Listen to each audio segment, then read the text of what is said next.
Babylon, the city of wonders, stood as a testament to human achievement. Its hanging gardens, colossal walls, and mighty ziggurats reached toward the heavens. King Nebuchadnezzar, a ruler of unmatched power, commanded this empire with absolute authority.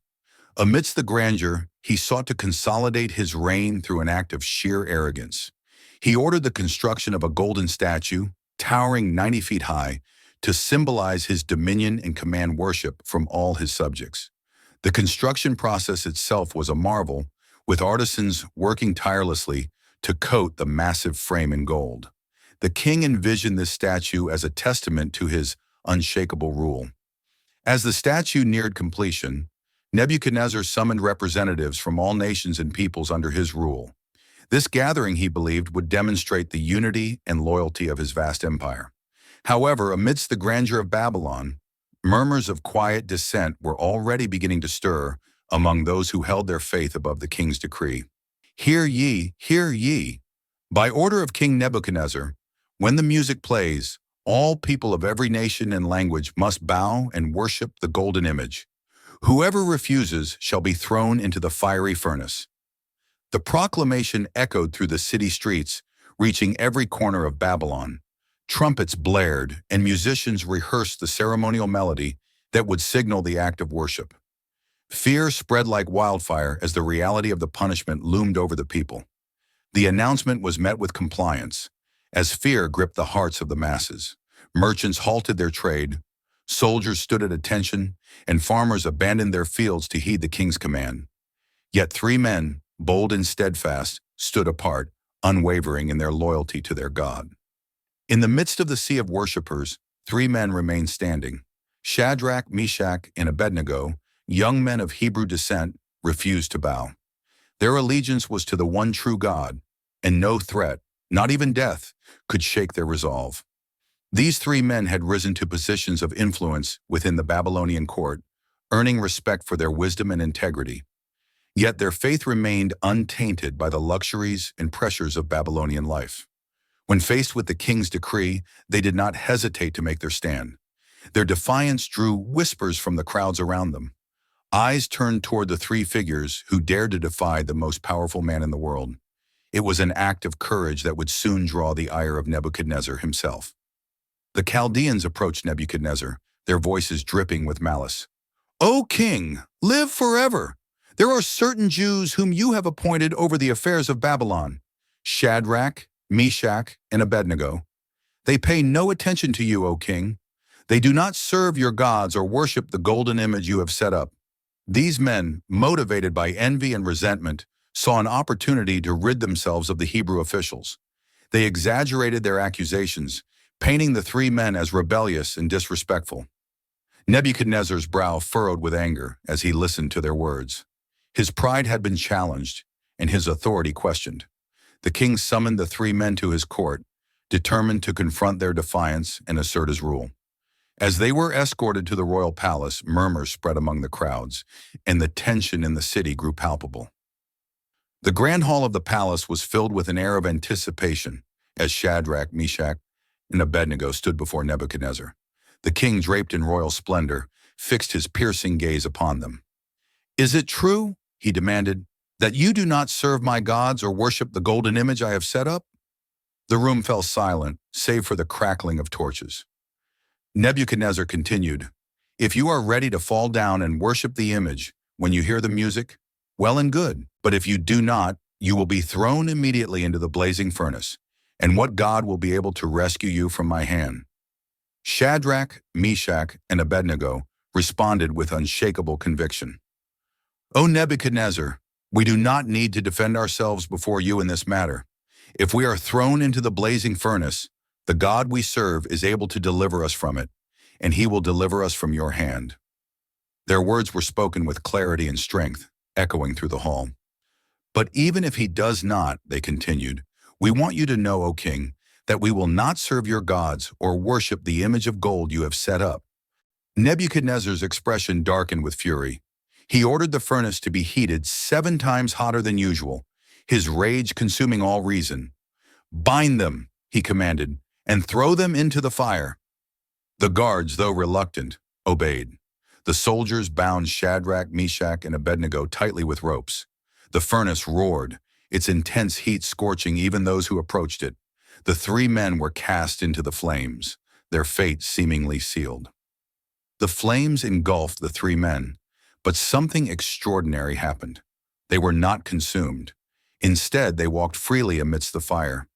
The ropes that had bound them were burned away, yet their bodies remained untouched. A fourth figure appeared among them, radiant and otherworldly, walking alongside them. His presence filled the furnace with an unearthly peace. From outside, Nebuchadnezzar and his court watched in astonishment. Nebuchadnezzar rose to his feet, his voice trembling with awe. "Did we not cast three men bound into the fire? Look, I see four men walking in the midst of the fire, unbound and unharmed, and the fourth is like a son of the gods." The entire court stood in stunned silence, unable to comprehend the miracle unfolding before them. The furnace, which had been heated 7 times hotter than usual, should have incinerated the three men instantly. Yet there they were, unharmed, walking freely as if the flames had no power over them. The guards who had thrown them in stared in disbelief, their faces pale with fear. Some whispered among themselves, questioning how such a thing could be possible. Others fell to their knees, overwhelmed by the sight of the fourth figure, radiant and majestic, standing among the flames. Nebuchadnezzar, known for his arrogance and temper, was suddenly humbled. His voice, usually filled with authority, now quivered with reverence. "The fourth one," he muttered to himself, "is unlike any man. His appearance is divine." As he continued to watch, the flames seemed to bend away from the men, creating a protective barrier around them. The sight left no doubt in the king's mind that this was the work of a power far greater than his own. He turned to his advisors, his face etched with both fear and wonder. "What god is this," he asked, "that can save men from the fire?" The advisors had no answer, their own beliefs shaken by the scene before them. The crowd gathered near the furnace began to murmur, their voices a mixture of awe and fear. Some proclaimed the greatness of the God of Shadrach, Meshach, and Abednego, while others stood in silent amazement. The fourth figure, calm and composed, walked beside the three men, his presence exuding peace. Shadrach, Meshach, and Abednego showed no sign of distress.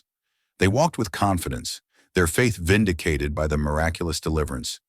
The flames that had consumed the guards earlier seemed powerless now. Even the heat radiating from the furnace no longer reached those inside. The miracle was undeniable. Nebuchadnezzar stepped closer to the furnace, his eyes wide with awe. He raised his voice and called out, "Shadrach, Meshach, and Abednego, servants of the Most High God, come out. Come here." The crowd held its breath, waiting to see if the men would respond. Slowly, the three men emerged from the furnace. Their clothes were untouched by the fire. Not a hair on their heads was singed, and there was no smell of smoke on them. The entire assembly gasped, their disbelief turning to reverence. Nebuchadnezzar, overcome with emotion, fell to his knees. The sight before him was not just a miracle, but a revelation. The king's awe turned to praise as he realized the power of the God who had saved these men. "Truly," he declared, "no other God can save in this way." It was a moment that would change his understanding of divinity forever. Nebuchadnezzar approached the furnace and called out, "Shadrach, Meshach, and Abednego, servants of the Most High God, come out. Come here." The three men stepped out unharmed. Not a hair on their heads was singed, and their clothing bore no trace of smoke. The crowd gathered near the furnace stared in amazement, their disbelief giving way to awe. The fire that had consumed the guards left the three men untouched, a sight that no one could explain. The air was filled with whispers of the miraculous event they had just witnessed. Nebuchadnezzar looked at the men, his expression a mixture of shock and reverence. He stepped closer, examining their garments and faces. The absence of even the smell of smoke baffled everyone present.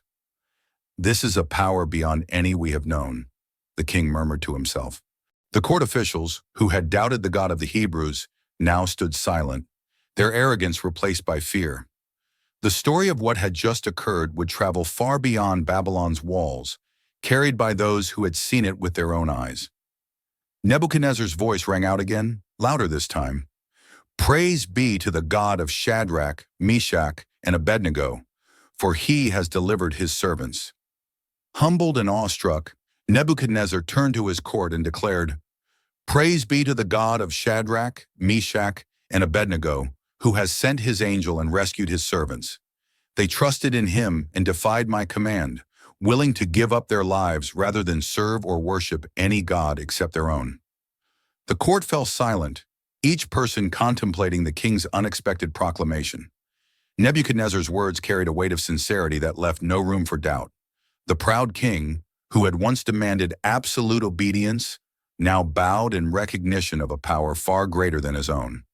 This God, he continued, his voice steady, is above all others. No other God can save in such a way.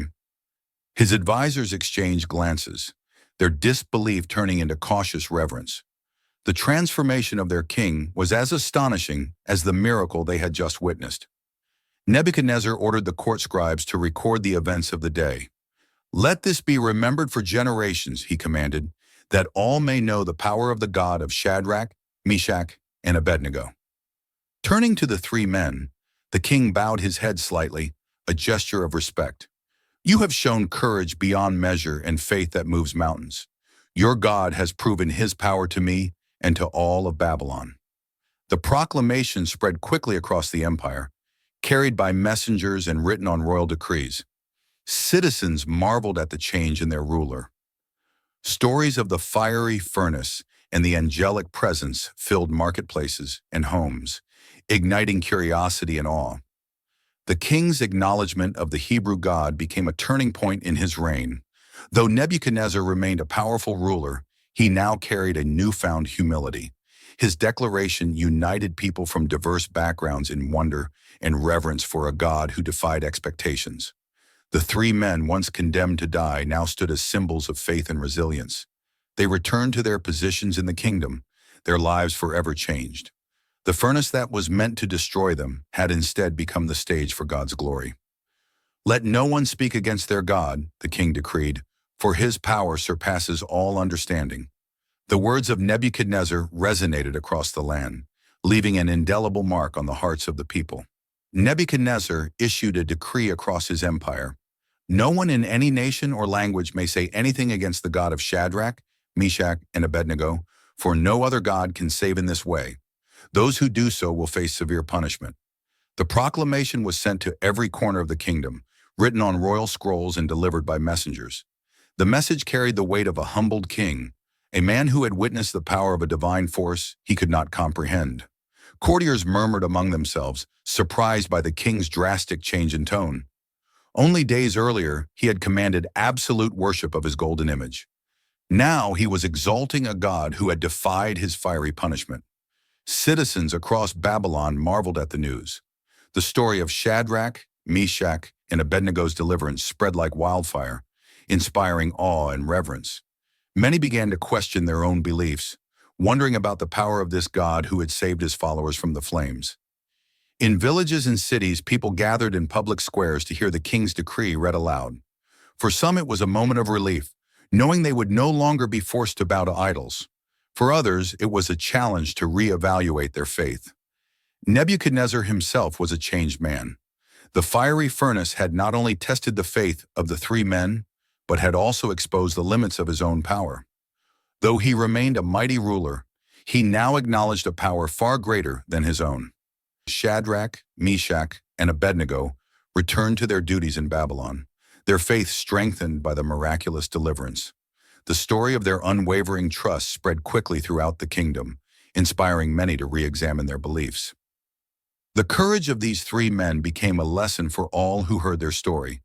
They had faced death without fear, trusting in the protection of their God. Their actions stood as a timeless example of faith and bravery. The story emphasized that faith is not always about being saved, but about trusting God's plan, no matter the outcome. Even if deliverance had not come, the three men's stand would still have been an act of worship. Shadrach, Meshach, and Abednego knew the risks when they defied Nebuchadnezzar's decree. They stood firm, not because they were guaranteed deliverance, but because their faith was rooted in obedience to God. Their trust was not conditional on the outcome. The fiery furnace represented more than a physical trial. It was a test of the heart and spirit. Their resolve was a testament to the belief that God's sovereignty surpasses human understanding. They chose faith over fear, even when faced with certain death. Faith in God does not always result in miraculous deliverance. Many times it calls for enduring hardships, trusting that God's purpose is greater than immediate relief. Shadrach, Meshach, and Abednego's unwavering stance demonstrates that true worship comes from surrender, not from expectation. Their stand challenges believers to examine their own faith. Do we trust God only when we see His hand at work, or do we hold firm even in silence? The three men's refusal to bow is a reminder that faith is not about bargaining, but about relationship. The courage of these men has resonated through centuries, offering a profound lesson. Faith is not about avoiding the fire, but about walking through it with the assurance that God is with us. Their actions echo the words of Job. Though he slay me, yet will I hope in him. The flames of the furnace, though deadly, could not consume their faith. This teaches us that trials are opportunities to glorify God, whether in life or in death. Shadrach, Meshach, and Abednego trusted that God's plan was perfect, even if it meant their earthly end. The true miracle of their story lies not only in their deliverance, but in their willingness to face the fire for the sake of their beliefs.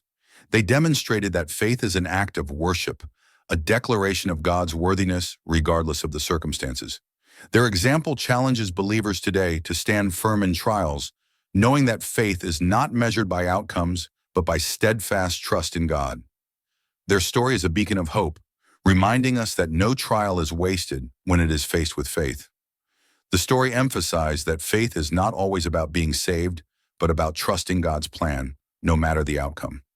Even if deliverance had not come, the three men's stand would still have been an act of worship. Faith is not measured by the outcomes we desire, but by the trust we place in God, regardless of the circumstances. Shadrach, Meshach, and Abednego stood firm in their faith, knowing that God's sovereignty extends beyond their understanding. Their refusal to bow was a declaration that their allegiance belonged to God alone. Even if they had perished in the fire, their testimony would have stood as a shining example of obedience. The courage they displayed was not rooted in the certainty of being saved, but in the certainty of God's goodness and faithfulness. True faith, they demonstrated, is trusting in God's will, even when it seems impossible to comprehend. Their trial was not just a test of faith, but a profound act of worship. By choosing to stand firm, they honored God above all else. Their actions spoke louder than words, proclaiming that God is worthy of trust, even in the face of death. This story challenges us to reflect on our own faith. Are we willing to trust God's plan, even when the outcome is unclear? Trials are an inevitable part of life, yet they offer opportunities to deepen our faith and draw closer to God. Through their unwavering stand, the three men remind us that faith is not transactional. It is not about what we can gain, but about who we serve. Their actions echo through the ages, calling believers to stand firm, even in the face of adversity. The God who saves, the story of the fiery furnace ends with a powerful truth. God's power to save is limitless, and His presence is assured in every trial. Shadrach, Meshach, and Abednego's testimony remains a beacon of hope, reminding us that no fire is too great for God to overcome. Through their unwavering faith, they demonstrated that God does not abandon those who trust Him. Their actions inspired generations, teaching that trials and challenges are opportunities to witness God's glory. The impact of their deliverance was felt across the empire. The decree of Nebuchadnezzar exalted their God, spreading the story of the fiery furnace to every corner of Babylon. People from all nations began to marvel at the God who could save in such a way. Shadrach, Meshach, and Abednego returned to their roles in Babylon. But they were no longer ordinary officials. They were living testaments of divine intervention. Their courage in the face of death became a symbol of faithfulness for all who heard their story.